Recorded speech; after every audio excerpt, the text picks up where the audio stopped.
are now listening to the Life of Produk podcast. Yeah, what up, man? It's the boy Produk. You're now locked into the Life of Produk podcast. Shouts out to the new YouTube subscribers. It is youtube.com/lifeofproduk podcast. Shouts out to the streamers. We are on Apple Podcasts. We are on Spotify. We are on iHeartRadio, TuneIn, Pandora. It's everywhere. Check out the music station on Pandora. It's Produk Radio, Produk. We in the building today. I told y'all we was gonna do a Two Cousins episode at least once a month. We almost missed this month. It was my fault. Got a little busy. You know what I'm saying? This is episode 111, Two Cousins Part 7. I got the cousin Damien on the phone. What's good with you, brother? What's the vibes like back home? You know what I'm saying? It's good. It's good. It's my type of weather happening this weekend, so I'm good, lit. man. It's lit. So you're not about that hot weather, but you're not about that cold weather. You want like the in between weather, right? Yeah, like it's just right, right. I feel you on that. See, me, I'm a little different. I like that 45, 50 degree weather. A lot of people, they think I'm weird about that, but I'm cool with 20 degrees as long as it's not raining and cold. You know what I'm saying? But I don't know. I'm cool. Yeah, I'm cool with 45, 50 as well. Yeah. That's a good temperature. See, for the real ones, no, that's that get fresh weather. You can get fresh with that type of weather. You know what I'm saying? If it's hot, we just like hot, sweaty, and nasty. You know what I'm saying? Like, so I don't know about that 90 degrees and all that. But yo, we got some stuff to talk about today, fam. We got some things to talk about today, man. Listen, boom. Did you watch the Tyson Fury and Francis Ngannou fight? I didn't actually. I didn't watch. You missed it, man. You got to go back and watch it. All right, so me and TJ watched it last night. First of all, the fight started early in the day because they fought in Saudi Arabia. There's a crazy time difference, right? So their time, they didn't actually fight till like almost 1:30 in the morning. Their time. The event started at like 1 o'clock in the afternoon, our time. It was a good amount of fights before that. The fights were decent. I'm not too crazy about the fights before that, but they were decent. I don't know, man. I think British fighters need recognition here, but their fighting style is a little different. I hate to say this, but a little more. Some of them are a little more boring. You know what I'm saying? So you know what I'm saying? I was looking at some of them dudes and I was like, wait a minute, these dudes is boxing? Because some of them kind of look like they was off the street. I ain't even trying to be funny, brother. You know what I'm saying? I ain't even trying to be funny. But the Francis Ngannou and Tyson Fury fight was good. Now I'm pretty sure you saw some of the clips, right, on Instagram and all that from the fight. Oh yeah. I've heard about it. I heard about the result. Everybody's kind of. I'm highly upset about it. I'm gonna tell you why I'm highly upset about it, right? They did to Francis Ngannou the same thing that they did to Deontay Wilder. The same exact thing. I'm telling you, and I'm saying this because if you go back and you watch the Wilder fight, right? I'm not talking about the second and the third fight. We're not talking about those, right? But if you watch that first fight, Deontay Wilder outboxed Fury and he knocked him down twice. How was that a draw? Tell me. I remember that too. Yeah, I remember. How would that? There's no way that was a draw. But I'm gonna keep it real. Fury was given that draw because he was white and British. I'm just gonna say it. It is what it is. It's time to call it for what it is. I'm not saying Fury's not a good fighter. He's a good fighter, but he was given that draw because he was white. And if the tables was turned and Fury put Wilder down on the floor twice that fight and outboxed him by points and skills, he would have been given the fight. We know that already. There wouldn't have been no draw.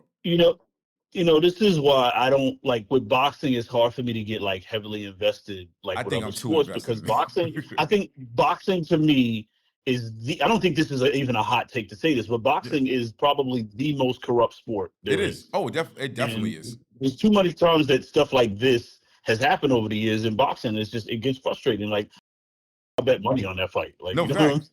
That's big facts. And the funny thing is, and me and TJ was looking at we was looking at like the numbers, like, I forgot what it's called. Like, the betting, whatever, like, the take for it. Yeah. And I was like, man, I should have put like 100 on Francis. Cause I just knew Francis was going to do his thing and going to win. But I'd be very mad right now if I lost $100.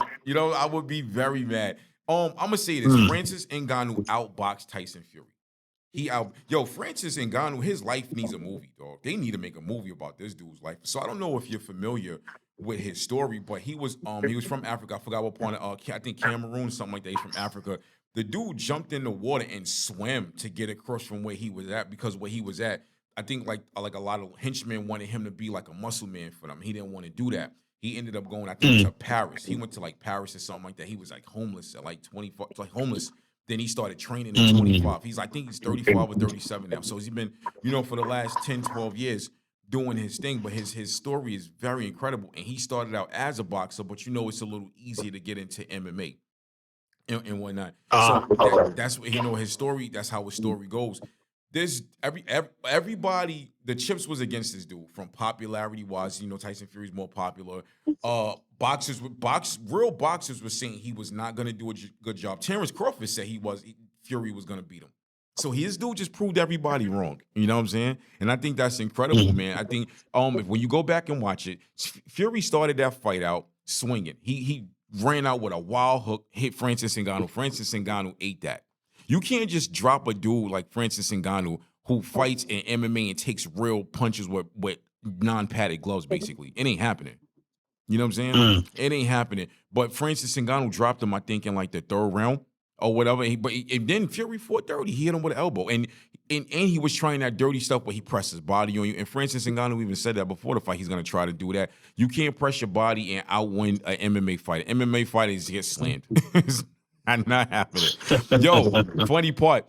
I forgot who the commentator was early in the fight. He was like, "Oh, Tyson Fury looks like a bag of milk." Yo, yo, fam. I was like, wow, the level of disrespect, but it was funny. But I'm a little upset about that. And I love boxing. I just, you know what? I'm not really jacking the whole Jake Paul thing, but I'm ready to see what the PFL is gonna do. Because the result that happened last night in boxing would not happen in UFC. Ain't no way some UFC judges would have gave Fury that win over Ngannou with those same results. You know what I'm saying? It ain't happening, bro. No, I think it's a little more clear cut with UFC when it comes to those fights. I think that's why I said like boxing. I mean, it's just they do this type of stuff, and it hurts the fans and the fighters. Like Francis, if I'm Francis, I'm like, exactly. I heard a little bit what he said. He did put out like a statement. He did say that if Fury were to be honest, Fury would say that Francis won the fight. So it's like, I don't know. Like most fighters are not gonna, when a fighter is robbed, the other fighter never comes out and says, "Oh yeah, that guy should have won." So I don't expect Fury to come out. Yeah, I would love to hear I guess. I mean, I suppose depending on the numbers this did, I could see a rematch in the future. Yeah. But and hopefully that'll right the wrong that happened last night. But it's boxing. It happens. Exactly. Now, the one dangerous thing about a rematch with Fury is now Fury knows how to fight him. That's the thing. So if you look at the Deontay Wilder fight, Deontay Wilder whooped Fury out that first fight. They gave it to Fury. Fury learned how to fight him, and that's how Fury was able to kind of, but minus the dirty punches, because nobody talk about that. He hit Wilder with dirty punches. He was hitting Wilder in the air purposely to knock off his equilibrium. He was flapping his gloves, and he was hitting him with the bottom of his gloves, which was his palm. You know what I'm saying? But if they do a rematch, I don't necessarily know if it could go to Fury. Now, I don't want to cancel Francis Ngannou because every time we cancel this dude out, he proves us wrong. Now, but the thing is also, Francis, you see, Fury, one thing I do give Fury, he was utilizing his jab very good last night. He was using his jab really good. But due to the fact that Ngannou, even though he caught Ngannou with a lot of good punches, he ate those punches and he put him down on the floor. He shouldn't have won that fight. Now, if they do have a rematch, I can't necessarily say that Francis is going to get that because now Fury knows what to do. And the one good thing about, you can tell that one of the trainers, because, Francis had 3 trainers. You could tell one of the trainers was Mike Tyson because the other 2 trainers did good, but Mike Tyson was really showing Francis, you could see it, how to really get in there fighting a bigger guy.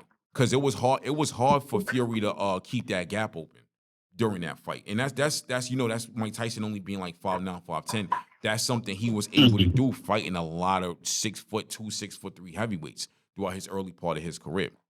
So I think it was great for the culture. I think MMA won last night. I love boxing and MMA. I love both. I love boxing a little more than MMA, but MMA won last night, and I think it was great to see. I think it was great to see a black man who has had the odds against him his whole life and career, who got singled out by the UFC, hasn't fought in a year, bounced back and did his thing. Now, this is the question. Before we take a break, with this being said, would he have beat John Jones if they would have fought?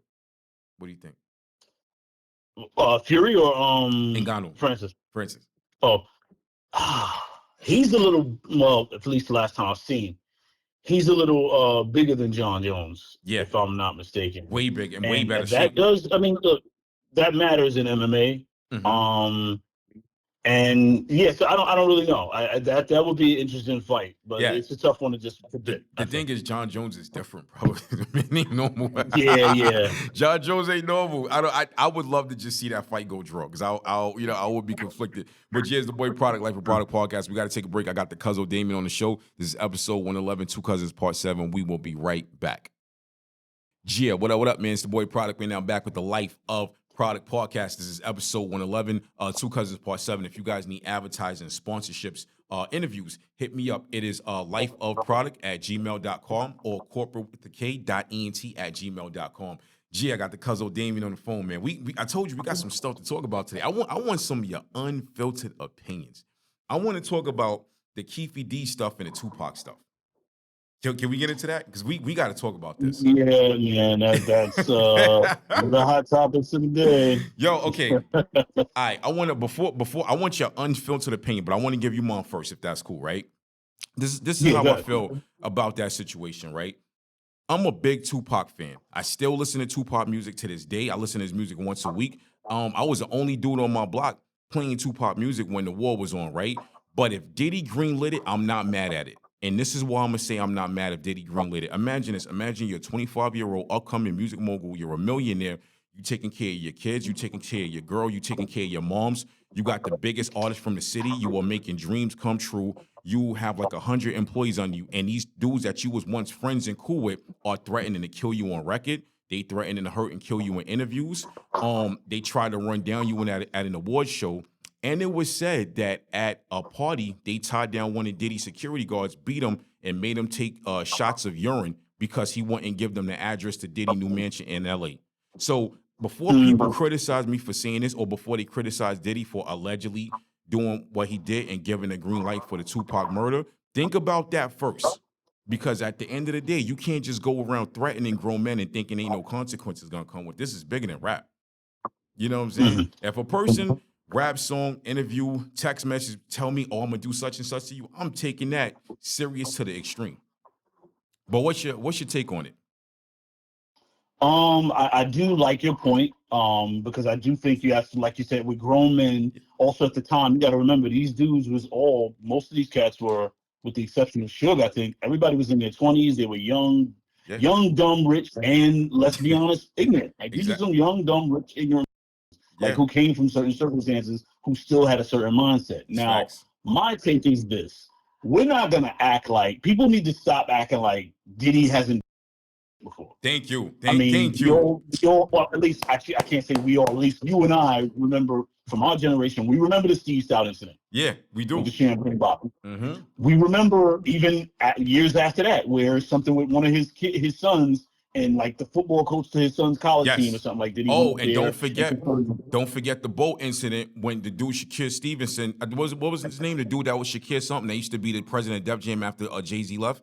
Years ago, he found out he was messing with one of Diddy baby mothers, and Diddy chased him around a boat. Remember that? You know what I'm saying? Yeah, and of course, the famous nightclub shooting incident. There we go.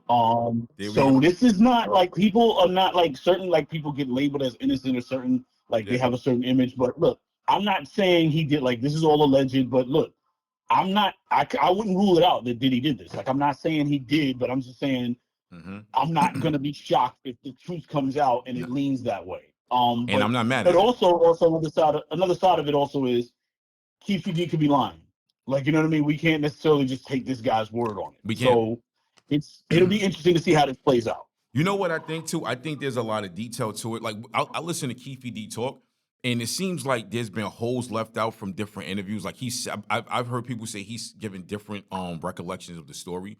Also, he just like when he talk, he don't seem like the brightest person in the world. And I'm not trying to call the dude stupid, but it's like when he be talk, I be like really trying hard to like pay attention, because it kind of like, it's like, fam, like, wait, what? What did he just? That don't make no sense. But like real talk. So, but then I was hearing something about they had a beef already with Dev Joe, like them Crip dudes, and there was something about his nephew Orlando had robbed one of the death row dudes at a mall and took his chain. That's why they jumped him, or whatever. You know what I'm saying? So that's how that part happened. But like I said, that whole thing goes deep because they had beef before that chain was taken because they was doing security for Diddy. Let's keep it real. I'm a Tupac fan, right? I love Tupac music, right? His own crew even said that they knew Biggie didn't have him shot. His own crew even said he was in the midst of trying to squash the beef and do like a One Nation album and stuff like that. You really think, put it like this, right? If Biggie never died, nothing like that, right? You really think a dude from Bed-Stuy, one of the biggest bosses rap-wise from Brooklyn, biggest top charting artist of the 90s of that time, would have sat down with Tupac if they didn't die and be like, oh, it's all good, let's do this album? You really think Biggie would have did that? I don't think so. I doubt it. I'm actually disagree with you. I think he would have, because I remember the way Biggie would, like, when the beef was going on, the way Big would talk about it in interviews, he wasn't very candid and like he would kind of be like, I remember one time specifically, I forget what it was I saw him, but Biggie was like out at a club. I think they were celebrating Lil C's birthday party, and media was there, and they sat down with Big, and it was, trying to get what they could out of him. And Big was like very like, I remember exactly, like he was saying, like, we all rich. We young, we black, and it's like, it's not like, it's just about like getting this money. So it's not that, like, you know what I mean? So Biggie seemed like the type that I think would be more likely to squash it. That's a good point. I would think Big would be more likely to squash than Pop.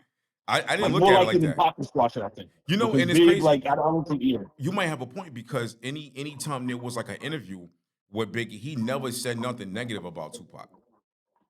Yeah, Big was very, quiet about, but it also could have just been him playing that up for, like, the media, like, just not wanting to go too much into it with the media. That could have been it too. Because me being me, how I look at life, I never believed it. When I would see, like, when Biggie would be like really calm, I thought it was just him I thought it was his gangsterism and his mannerism that was just always cool. Because I know some real dudes from the street that's really calm about everything, but when it's time to pop off, they pop off. So I always felt like it was like, he was just like, yeah, it's all good, boom, boom, boom. But if like when they try to run down on him at the award show, like we saw in the movie, and it came out that really happened, try to run down him at the award show, one of them pull a ham out on him, and it was about to really get lit. So it's kind of one of the, I always felt like the fabrication of the East Coast West Coast thing, the instigation, I feel like it fueled a facade that wasn't there.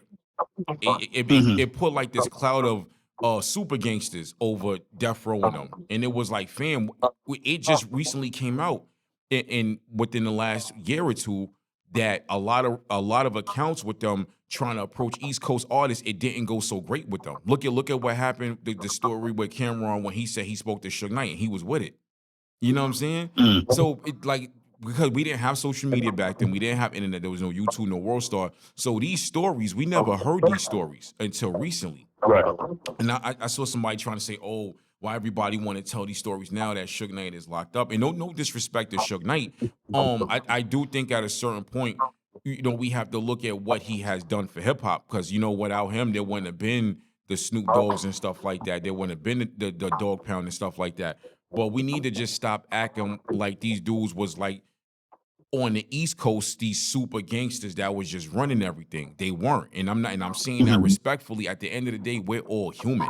It's like Tupac said. Like Tupac said, anybody could get touched. Look, he was like, I could reach out, I could touch you right now. And that's what it was. Look at the recollection of when Nas and them had to meet up for the meeting and stuff, and his brother was gonna pop off and put one in one of them. You feel what I'm saying? So there was this facade. You gotta look at the Vibe magazine. Vibe magazine played a huge role in instigation back in the 90s for that East Coast West Coast thing. Yo, I think the media did make media really, hip hop media but if we're keeping it a buck and being honest, as they always do, really played a big role in instigating. Hip hop media always. Thank you. And nobody ever blames hip hop media for nothing. For nothing. We don't. A lot. Just a minority. Like I've heard a few people here and there do. Yeah. Yeah. But, so when it comes to like there's a minority group that does do that, small number of people. Like they'll blame like the Vlad TVs and things like that. But anytime we have like these problems amongst these artists, look how many I'm signed up for emails and newsletters of like hip hop blogs, like certain blogs, right? I like to read it, watch the videos. I forgot how many countless emails a week I get. Oh, such and such did it, such and such artist got killed in this city. Like every other week is an artist getting killed I never even heard of. from some city in Texas, somewhere in Florida, somewhere here. Mhm. You feel what I'm saying? So Yeah. the way they instigate and push these narratives, it makes them so much money. It's never gonna change. It ain't never gonna Yeah, change. You know but what it's I'm saying? not like. But it's also at the same time. I think as far as I will say that when it came to like the East Coast, West Coast, yeah, like to sell magazines and stuff at the time, I think they did instigate stuff like that. Mm-hmm. As far as the violence of today, I do not blame hip hop media the way other people do. Like everybody's quick to blame like Vlad. Like I see Vlad very different than a lot of other people do. Like Yeah. I get if you got an issue with him being a white man profiting off of black culture, that's one thing. Yeah. However, Vlad is not like people need to stop acting like Vlad is Jigsaw and he got these people trapped and stuff and forcing them to confess things and like you know to be like it's like like you know what I'm saying who was the shot like you know come on nobody's doing that like if these dudes choose to sit in that chair and start telling Vlad things that they did and other people did that maybe they shouldn't be telling that's not Vlad's fault. It's fully not. It's it fully. Really it's a lack of accountability in our community where it's like no, instead of blaming the people who are, let's blame the people who are talking about it. Like what? It's like, crazy. That's so backwards. It is backwards. We do that. Yo, hold that thought. It's Life of Product podcast, episode 111, Two Cousins, part 7. We will be right back with the third segment of the show. Yeah, what up, man? It's the boy Produk right now, back with the Life of Product podcast. This is episode 111, Two Cousins, part 7. I got the cousin Damien on the show. We talking that stuff today, baby. We talking that stuff. Yo, listen, man. I'm a little upset with BET. I love BET. I grew up on BET. I'm a little upset. I noticed a shift in BET, and it changed years ago after Bob Johnson, I guess, sold it a step down.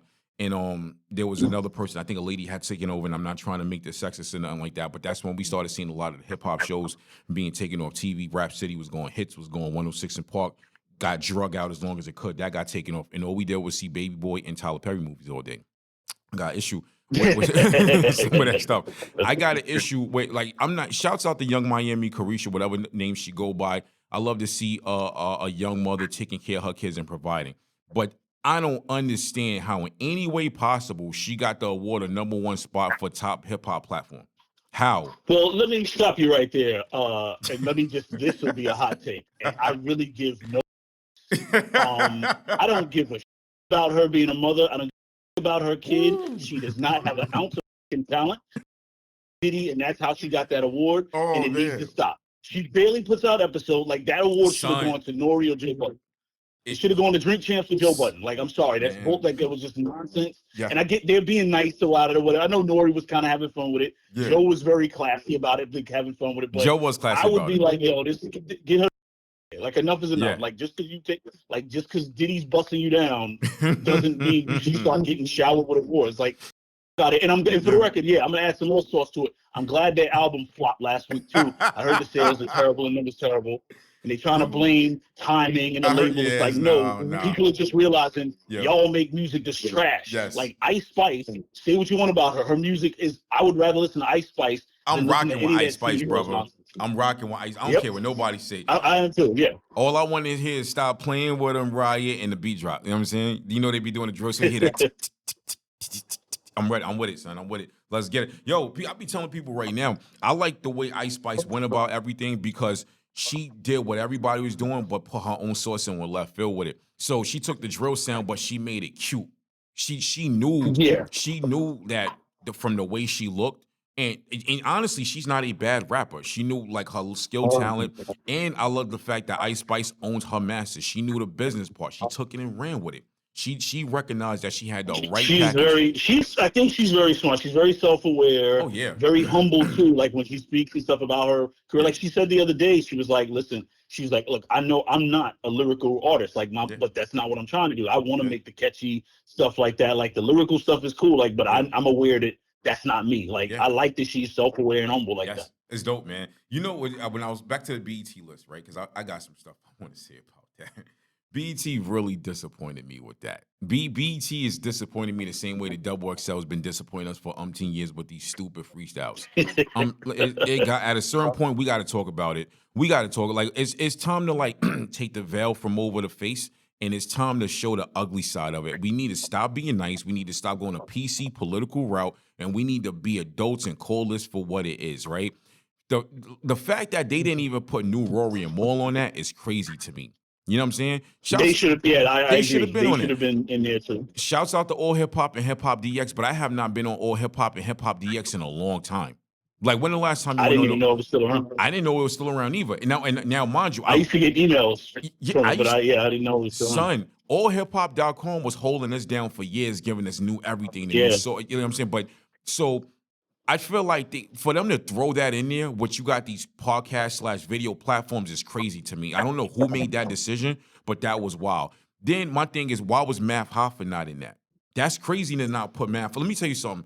I didn't even realize he wasn't. Yeah, dog. Math Hoffa in July of this year, did an episode where he interviewed RFK Jr.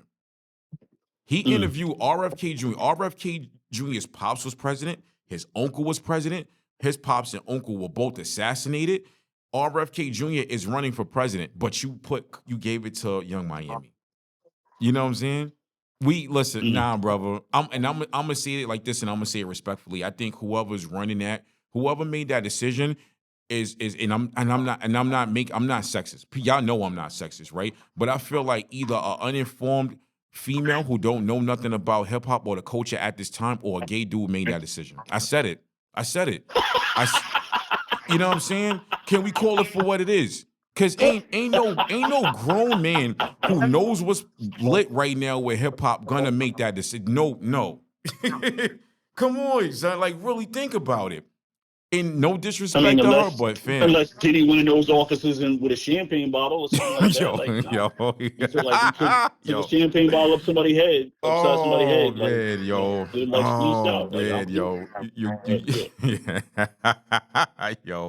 It's wild to me, brother. It's wild to me. You know, while we got a little bit more time, man, we need to talk about another issue real quick, right? We take rape and sexual assault very serious on the Life of Produk podcast. We do not condone that. It's come out recently. It was done against a man, allegedly, with the Dwight Howard situation. What's good with your boy, son? What's going on? What's going on? You know, I just think that there's been allegations and rumors for years. Like, so this wasn't really surprising when it came out that he may, at the very least, be bisexual. I mean, he's denying the assault charges, though. That's the thing. So that's still up in the air. I think know his lawyers exactly told him to do that, come out and then deny the, you know what I'm saying? But go ahead. I mean, you mean, of course, like, if you're gonna like, I don't think he wants to go to jail behind like some sexual assault charges. So I mean, so it basically remains to be seen whether or not that's true. But I mean, look, I think it's big of him to finally admit certain things, even though I don't know. I mean, he did say the quintessence, like the kind of the cliche, what happens in my bedroom is my business, which usually to most people is basically a clue that you're saying, well, you're secretly gay. Because we've heard that over the years from a lot of people. And, it's just kind of, that's the common term that's used. But I don't know, man. I don't think it's, if he's innocent of the sexual assault, great. If he's guilty, he belongs in jail. And so we'll just have to see how that whole thing plays out, though. Yo, didn't he say something like where he sticks his wood is his business? I thought that was that was like a social media joke. I don't know if it's a joke or not. Okay, I hope it's a joke because that's scary. Based on his type of sense of humor, though, and his personality, I would not be surprised if he said that. But that's scary, though. I'm gonna tell you why. Shout out to Dwight Howard. If that man is bisexual, if he's gay, live your truth, brother. I hate to see that this man has to live behind closed doors because he's scared to be shamed. I'm not in that community, but I can only imagine how bad it is to feel like that, right? Okay, that's fine. But hearing this incident makes me think about that episode of the Boondocks. When the lawyer, the black dude, Uncle Tom, remember his name was Uncle Tom, he kept saying, if you want to get anally raped, go ahead. And that was his biggest fear in life. And just like, come on, son. They said that with the account of what happened with Dwight Howard, he basically had been chatting with a dude, and the dude was gay, openly gay. Dude went over to his house for a little bit of fun one evening. Dwight Howard opens the door, but he didn't tell him it was somebody else that was going to be there. And there was a cross-dresser named Kitty that was there. Oh. Yo, son. Boy, listen to me. Oh, man. So imagine you go over there, you go to Rock Out Bong Bong, and somebody just come on and, hey, I'm here too. And you looking like, wait a minute, what? You know what I'm saying? Then the dude said he was sexually assaulted because Dwight Howard forcefully gave him fellatio. First of all, It takes a lot to hold. This is why I don't believe that part. This is why I think that part is not true. I think what happened was the dude was butthurt. Pause, no pun intended, because I said butthurt. I think he was butthurt because he got there and there was somebody there, and I guess he felt like they might have had like some type of connection, and he was feeling him like, oh, I got a ball player now. But he got there and it was a whole flip on the situation, and now he's mad about it and he want to get compensated for it. That's what I think it is, because it takes a lot to hold somebody down and forcefully give them fellatio. I'm not saying it can't happen. I ain't saying it can't happen. You know what I'm saying? I'm just saying, like, you know what I'm saying? And I don't want to know the details of it, because this is my last time talking about it.